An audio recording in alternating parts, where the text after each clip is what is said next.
آج کل جو ہے نا یوٹیوب پہ روحانیت کے نام پہ بھی اور بھی کچھ لوگ آ رہے ہیں، پتہ نہیں کیا کیا کیا فضائل بیان کر رہے ہیں. یہ والی چیز سرسوں کا تیل یوں لگائیں ناخنوں پہ تو پتہ نہیں کیا ہو جائے گا. سب ٹوپی ڈرامہ ہے، کچھ بھی نہیں ہوگا. سرسوں کا تیل لگانے سے ناخنوں کے کناروں پہ نا، انگوٹھوں کے کناروں پہ، ایک صاحب ہیں وہ بیان کرتے رہتے ہیں روزانہ رات سونے سے پہلے سرسوں کا تیل یا کوئی بھی تیل ناخنوں پہ لگائیں کناروں پہ، اور پھر پاؤں کے کناروں پہ لگائیں تو پتہ نہیں کیا کیا ہو جائے گا. کچھ بھی نہیں ہوگا سوائے اس کے کہ ناخنوں پہ تیل لگ جائے گا. تو نہیں، ایک تو بہت ہی بڑا پھینکو ہے، میرا برداشت سے باہر ہو گیا ہے میرا معاملہ. میں سوچ رہا ہوں اس کا نام لے کے بتا دوں یار، یہ بہت زیادہ پھینک رہا ہے. یہ مشہور صاحب ہیں یوٹیوب پہ نا، وہ ہر وقت ٹوٹکے بتاتے رہتے ہیں، صحت کے ٹوٹکے.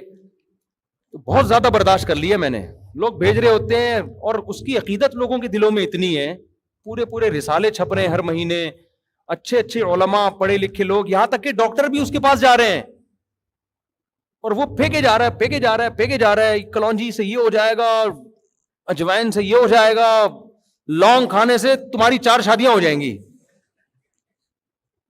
پتہ نہیں کیا کیا ہو جائے گا یار. تو مجھے بھیجتے رہتے ہیں نا لوگ کہ حضرت یہ تو بہت زبردست کلپ آیا ہے اس کا نا مارکیٹ میں، ابھی ایک نیا آیا ہے، اس میں پتہ نہیں ایک میری موبائل میں پڑا ہوا ہے، مجھے بھی یاد نہیں آ رہا، اس میں تو ایسی پھینکی ہے یار، کچھ بھی نہیں ہوگا. سمجھتے ہو؟ کچھ بھی نہیں ہوگا. کوئی یہ نارمل جیسے سارے لوگ تمیز سے زندگی گزار رہے ہیں نا، ہنسی خوشی زندگی گزارو. دیکھو صبح پراٹھا کھاؤ، رات کو 1 گھنٹہ واک کرو، اللہ توفیق دے تو جاگنگ کر لیا کرو ڈیلی بیسس پہ، ہنسی خوشی زندگی گزارو، اور ٹائم پہ مر کے قبر میں چلے جاؤ تمیز سے نا. مر گئے بھی آؤ، سب نے جانا تھا، یہ بھی انا للہ ہو گیا. اتنا کافی ہے. لانگ کو فوکس کر لیا، کہوے بنا کے اس کے وہ پتہ نہیں کیا کیا تیزابیت کر رہا ہے. وہ لانگ اچھی چیز ہے، میں اس کی مخالفت نہیں کر رہا، اتنی اچھی نہیں ہے جتنی یوٹیوب پہ ہے. اتنی نہیں اچھی ہے. لانگ کے کہوے سے فائدہ ہوتا ہے، میں بھی پیتا ہوں. لانگ سے کیا ہوتا ہے، تھوڑا لانگ اور دار چینی کا کہوا تھوڑا سا فریش ہو جاتا ہے آدمی، بس تھوڑا سا زیادہ کچھ تھوڑا سا کولیسٹرول شاید آگے پیچھے ہو جاتا ہے اس سے. پراٹھے تھوڑے سے مضر اثرات کم کر دیتا ہوں، اتنا نہیں ہے جتنا بنا لیا ہے نا. تو بہت زیادہ یوٹیوب پہ بہت زیادہ پھینکا جا رہا ہے یوٹیوب پہ. اللہ بچائے یار. میں ابھی دوبارہ اس کا کلپ آیا نا، میں اگلے جمعے نام لے کے بتاؤں گا یہ بندہ فراڈی ہے. حد ہوتی ہے نا کوئی پھینکنے کی. تم لوگوں کو الو بنا رہے ہو. ملینز لوگ تمہاری ویڈیوز دیکھ کے، پاکستانی قوم ویسے ہی تباہ ہو گئی ہے یار. ابھی لہسن ادرک کے چکر میں اور تباہ ہو جائے گی. یہ حقیقت ہے. قوم میں ویسے ہی کوئی قابلیت کی بات سننے کو نہیں مل رہی ہے، ترقی کرنی رہی ہے، اوپر سے الٹی چیزوں میں آپ نے قوم کو لگا دیا تو وہ تو اور برباد ہو جائے گی ہماری قوم. اب دوبارہ آیا نا، میں چھوڑوں گا نہیں اس کو. سوچ رہا ہوں میں نام لے کے بتا دوں. یہ بندہ، وہ جو مولوی صاحب کہہ رہے تھے نا کہ 4 آدمی جہنم میں جائیں گے، ایک فلانا ایک ڈمکانا ایک تیسرے چوتھے پہ جب وہ آتا تو ایک بندہ کھڑا ہو جاتا کہ میری بات سنیں. تو جب بار بار اس نے کیا، مولوی صاحب نے کہا چوتھا یہ جہنم میں جائے گا. تو میں سوچ رہا ہوں، میں غصے میں آ گیا، میں نام لوں اس کی بات کر رہا تھا میں. یہ بندہ ہے نا، یہ الو بنا رہا ہے لوگوں. تو حکیم کوئی ریلائبل ہونا چاہیے، تمیز والا. دیکھو حکیم محمد سعید صاحب بہت بڑے حکیم تھے. ان کی بڑے حکیم ہونے کی بڑی علامتی پھینکو بالکل بھی نہیں تھے. وہ کبھی بھی جب کسی حکیم کے پاس جاؤ نا، اگر وہ بہت بڑھا چڑھا کے اپنی تعریفیں کر رہا ہے، بھائی میں نے تو یہ کر دیا، میں تو منٹوں کا وہاں سے فوراً بھاگو فوراً. یہ تمہیں برباد کرے گا. میڈیکل سائنس نے اتنی ترقی کی ہے، کوئی دنیا میں ایسی چیز نہیں ہے جس کے کھانے سے کوئی جادو منتر ہو جائے. کچھ بھی نہیں ہے. اچھا حکیم پتہ کیا کرے گا؟ اچھا یہ بھی حکیم کے 2 نمبر ہونے کی علامت ہوتی ہے. آپ کو منہ سے نہیں بولنے دیتا، نفس پکڑ کے سب کچھ بتا رہا ہوتا ہے. لوگ اس کو سمجھتے ہیں 1 نمبر حکیم ہے. سب کچھ نفس سے چیک کر لیا اس نے، پیشنٹ کو منہ سے کچھ بھی بولنے نہیں دیا. یہ 2 نمبر حکیم ہے. یہ بھرم ڈالنا چاہ رہا ہے آپ کے اوپر کہ میں بڑا نباز ہوں، مجھے کچھ بھی بتانے کی ضرورت نہیں ہے. کہ پر نہیں لگے ہوئے کہ ساری ہسٹری آپ کی اگلی پچھلی بتا دے. ایسا کچھ بھی نہیں ہے. پتا چلتا ہے نفس سے بہت ساری چیزوں کا، لیکن منہ سے پھوٹنے سے جو پتا چلتا ہے نا، وہ نفس سے پتا بولو. جب تک منہ سے پھوٹو گے نہیں، حکیم کے باپ کو بھی نہیں پتا چلے گا کہ اس کے ساتھ مسئلہ کیا ہے. کچھ چیزیں نفس سے پتا چلتی ہیں. بڑے بڑے نباز حکیم ہوتے ہیں، میں اس کا انکار نہیں کر رہا، میں ایک حکیم کا واقعہ سناؤں, میں اس کے پاس گیا, اس نے نبض دیکھ کے کہا آپ نے آج ناشتے میں دہی بہت کھائی ہے. واقعی میں نے دہی کھائی تھی ناشتے میں. ہوتے ہیں ایسے حکیم, ماہر ہوتے ہیں. لیکن ایسا نہیں ہوتا کہ بھائی وہ یہ بھرم میں لانے کے لیے نا کہ نہیں بس چپ کر کے آپ, ڈرامے باز حکیم یہ کرے گا.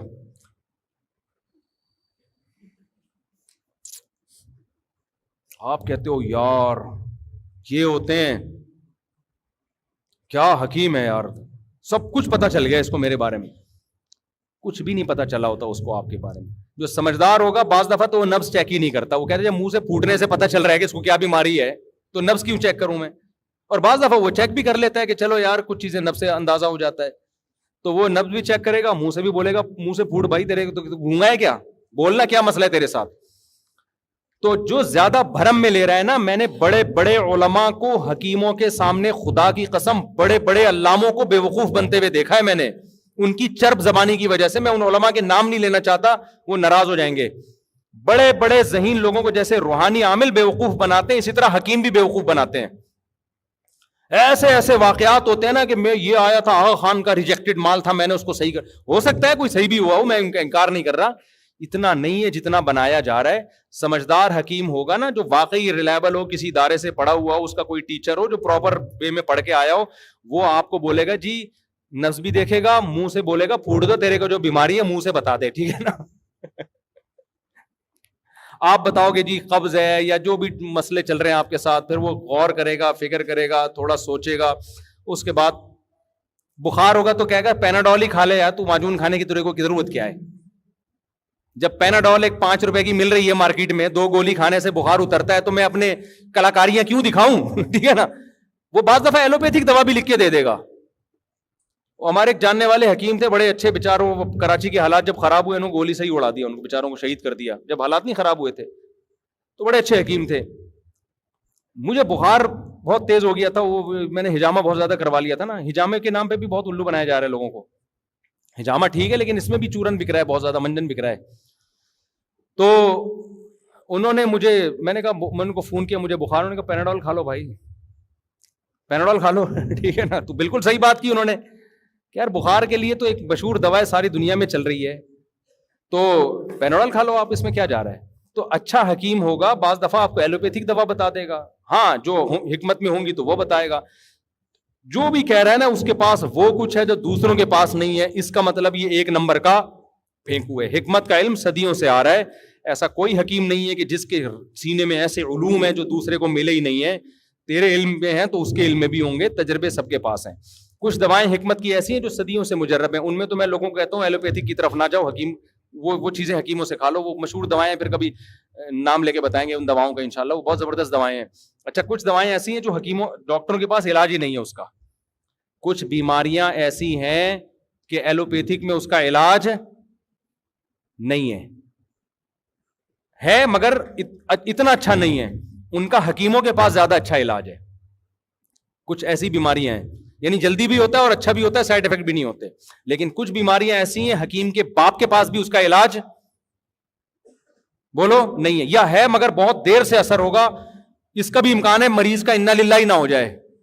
اس میں آپ کو لازماً کس کے پاس جانا پڑتا ہے, ڈاکٹر کو دکھانا پڑتا ہے. تو دونوں میں کچھ خوبیاں ہیں کچھ خامیاں ہیں. لیکن آپ ڈاکٹروں کے پاس جاؤ وہ حکیموں کی جڑ سے نفی کر دیتے ہیں, ابے انہیں تو کچھ بھی نہیں آتا. حکیموں کے پاس جاؤ وہ ڈاکٹروں کی جڑ سے نفی کہ سارا بزنس ہے, دھندا ہے. تو اس کا مطلب تم دونوں ہی الو بنا رہے ہو قوم کو, صحیح ہے نا.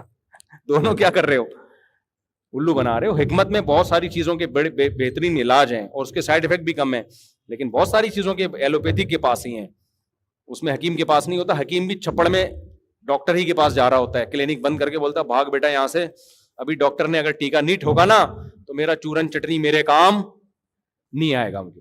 دونوں میں کچھ خوبیاں کچھ خامیاں ہیں. تو ان چیزوں سے یہ یوٹیوبر سے تو بہرحال بالکل بھی متاثر نہ ہو. یوٹیوب میں دیکھ کے کبھی آپ دواؤں میں سجیسٹ نہ کیا کریں. اب ہوتا یہ ہے کہ بعض دفعہ ڈاکٹر کوئی میڈیسن لکھ کے دیتا ہے, ہماری قوم میں ایک بیماری ہے, وہ میڈیسن لے جا کے یوٹیوب پہ سرچ کر رہے ہوتے ہیں. یوٹیوب والے نے اس کے سائڈ افیکٹ بتائے ہوئے ہوتے ہیں, یہ نقصان ہے. آدمی کہتا ہے یہ ڈاکٹر نے مجھے الو بنا دیا. یہ نہیں پتا ہوتا کہ ڈاکٹر الو نہیں بنا رہا, یہ یوٹیوبر کیا کر رہا ہے, بولو, الو بنا رہا. جب آپ نے ڈاکٹر پر اعتماد کی ہے تو جو لکھ کے دے رہا ہے وہ لے کر آؤ نا, یا تو جاتے ہی نہیں اس کے پاس, یوٹیوب سے ہی دوا لے لیتے. ایسے بہت سارے مسئلے ہو رہے ہیں کہ ڈاکٹر نے لکھ کے دیا, بندہ اس کو یوٹیوب پہ سرچ کر رہا ہے, گوگل پہ, اور پھر خود سائنسدان بن کے فیصلہ کر رہا ہے. تو گوگل پہ سرچ کیا کرو, مگر گوگل کو اپنا باپ مت بناؤ, یہ مسئلہ ہے. باپ بنا دیا گوگل کو جو ہے نا, یہ خطرہ. میرے بھائی بہت زیادہ ٹائم ہو گیا, کافی زیادہ ہو گیا نا, پھر تھک گئے ہیں. آپ میں سے کسی نے کوئی سوال پوچھنا ہے پوچھے, بس اس کے بعد ہم یہ سلسلہ ختم کرتے ہیں. یہ بھائی ہومیوپیتھک میں بھی بعض چیزیں بڑی زبردست ہیں, بہت فائدہ ہو جاتا ہے.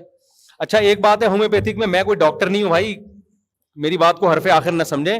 ہومیوپیتھک میں بہت زبردست فائدہ ہو جاتا ہے, لیکن ایلوپیتھک ڈاکٹر کہتے ہیں کہ ہومیوپیتھک میں فائدہ جو آپ کو ہو رہا ہے وہ تو نظر آ رہا ہے, ہومیوپیتھک دوا سے جو سائڈ افیکٹ ہے وہ آپ کو نظر نہیں آ رہے ہوتے. یہ ڈاکٹروں کی رائے ہے, میں اس پہ کوئی تبصرہ نہیں کرتا کیونکہ میں نے بھی ہومیوپیتھک پڑھی نہیں ہے. اب اس پہ کوئی ہومیوپیتھک ڈاکٹر ہی اچھا تجزیہ کر سکتا ہے. تو اس لیے ہومیوپیتھک کو بھی باپ بنانے کی کوشش نہ کریں, کیونکہ جتنی ریسرچ ایلوپیتھک میں ہو چکی ہے نا, وہ کسی اور میں اتنی ریسرچ ہوئی نہیں ہے. ایلوپیتھک میں جب کوئی دوا لے رہے ہو اس کے کیا اچھا کیا برا لکھا ہوا ہوگا اس کے اوپر. تو ہومیوپیتھک کے بھی بڑے فائدے, ہم نے بھی بعض دفعہ کسی بیماری میں لیا, ٹھیک فٹ فاٹ ہو گئے ہم, لیکن ڈاکٹر کہتے ہیں کہ کچھ پتہ نہیں کوئی آرگن کوئی خراب نہ کر رہی. واللہ عالم, میرا یہ ٹاپک ہے نہیں, یہ ڈاکٹروں سے ہی پوچھو آپ. میں تو صرف ایک آپ کو اشارہ دے رہا ہوں کہ کسی کو بھی اپنا باپ بنانے کی کوشش. دیکھو دواؤں سے بچاؤ اللہ کا واسطہ, ایسا لائف اسٹائل اختیار کرو کہ دواؤں کی طرف جانے کی نوبت نہ آئے, تاکہ اس جنجال سے ہی نکل جاؤ. رات کو جلدی سو, صبح جلدی اٹھو, دوڑو بھاگو, ایکسرسائز کرو, 4 شادیاں کرو, بچے پیدا کرو. 4 شادیوں کا بھی صحت کے بہت گہرا تعلق ہے, یہ بتا دوں میں آپ کو. صحت اچھی رہتی ہے 4 شادیوں کے بعد, بے شک ٹینشن سے بال اڑ جائیں لیکن پھر بھی صحت اچھی رہتی ہے. تو اور جلدی رات کو سو, جلدی اٹھو, کم کھاؤ, روزے رکھو, فٹ فاٹ رہو گے انشاءاللہ.